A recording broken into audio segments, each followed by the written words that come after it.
Let's be honest, many times we spend hours and hours painting our miniatures to then place them on a boring flat base that will tone them down quite a lot, regardless of all the hours we spent on painting them. For many years I did this error too. I was all excited about painting those amazing miniatures and have them ready as soon as possible that in the end I just gave a quick layer of sand and a set dry brush to the bases. Lately I discovered the value of a well-built base, and for sure I'm not going back to those boring bases. So, if you want your miniatures to look stunning both on the battlefield or simply in your display cases, follow me to see all the techniques and things that I use to realize some amazing bases for my miniatures.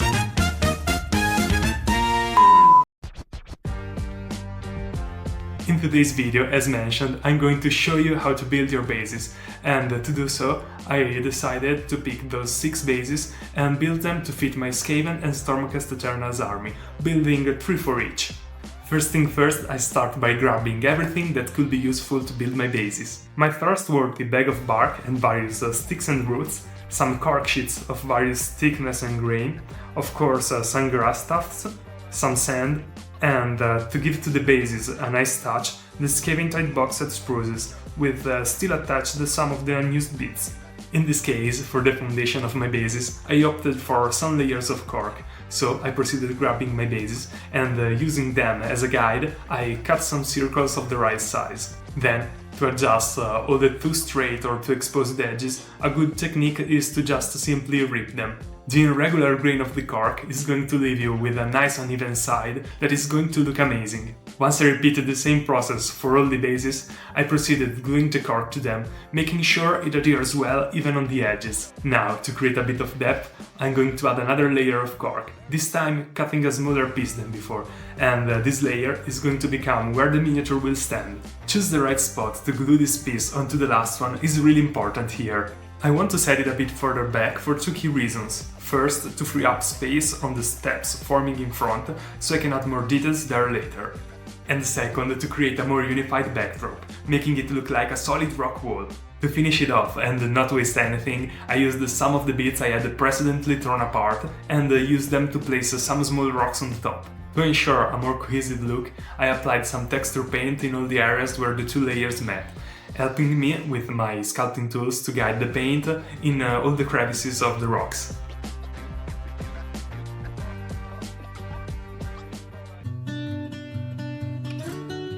To quickly level up my bases, I often turn to my graveyard of old spruces, mining them for old bits still attached to the frames. This time, needing to base both the Hordes of Skaven and the Noble Stormcast Eternals, I grabbed the spruces for each faction and started harvesting all the remaining pieces. Having sorted all my bits, I started experimenting by fitting them onto the bases to figure out the best spots and see what arrangements were viable. It took a few tries, but eventually I had everything positioned as needed. Virtually none of those pieces were usable straight away, so I grabbed my clippers and my hobby knife and started carving off all the excess material, trimming them down until they were just right.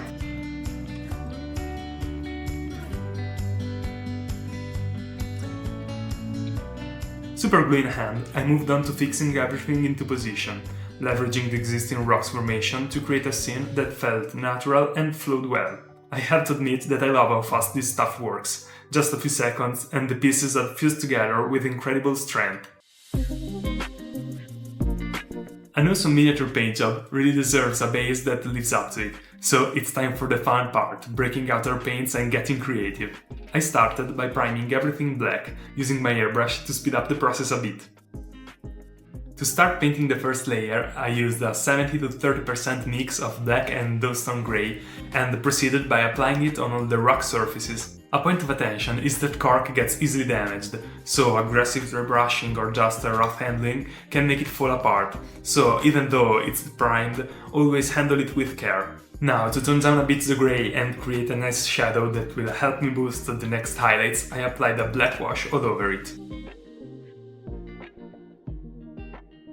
When painting rocks and surfaces exposed to nature and every kind of weather condition and grime, I always like to apply a second layer of washes. In this case, I apply it by alternating green and orange colors, They work really well for this kind of job, and once everything will be highlighted, will help me give more interest into the otherwise flat grey. Once the washes were dry, I simply proceeded by dry brushing the rocks with a dark sea grey first, and with a silver grey only in the most raised areas.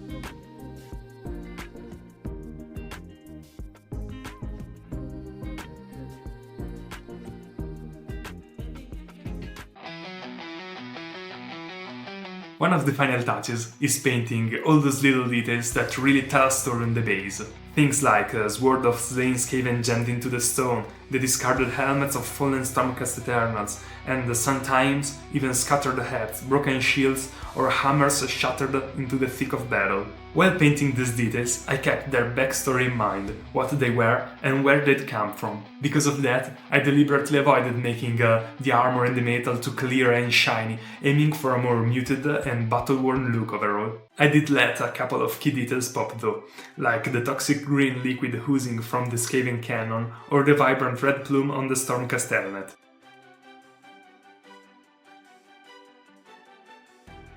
But why the muted look? Well, first off, those are supposed to be battle relics. You wouldn't expect them to be gleaming and spotless. And just as importantly, I didn't want the base to become so bright and colorful to steal the spotlight from the miniature itself. Having that in mind, my obvious go-to choice was then to add an oil wash all over the bases. To prepare it, I simply mixed some sepia oil paint with some white spirit and proceeded applying this wash, covering every part, helping me to give a more grimy and weathered look to the details and also helping to reinforce the shadows in the rocks.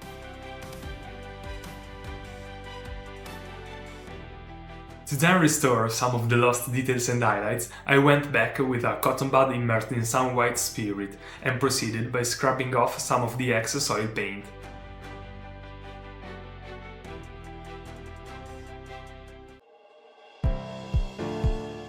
To give all the relics laying on the battlefield more realism, I proceeded by applying some Blood for the Blood God technical paint, applying it in random patterns, trying to simulate the blood splatters. To give the bases a bit more depth in color and that dusty look, I grabbed some rust pigments and applied it only in the most recessed areas of the rocks and some flat white surfaces. Last but not least, I added grass tufts to all the bases. I picked a pale beige color to perfectly match the dusty grimy look I was aiming for. Anything too vibrant, like a bright, healthy green, would have completely shattered the atmosphere I had carefully crafted.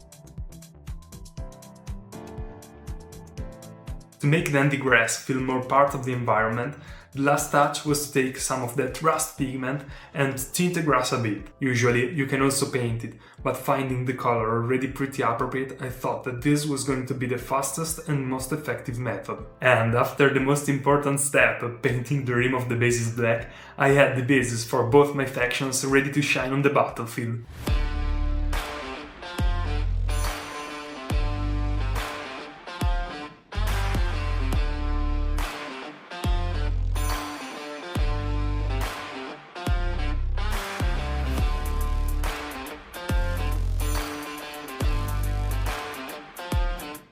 I think that those bases could really make the difference between a good and a great model on the battlefield. Having prepared them by using the same paints and techniques will help make those two armies feel in the same environment when placed on the battlefield, but at the same time still characterized by all the specific little details that I add. I don't know if you like to base your miniatures and what you like to do when you're basing them, but I really enjoyed building those bases and trying to recreate the story of a battlefield where the battle is raging on. Let me know down in the comments what your favorite way to build your bases is.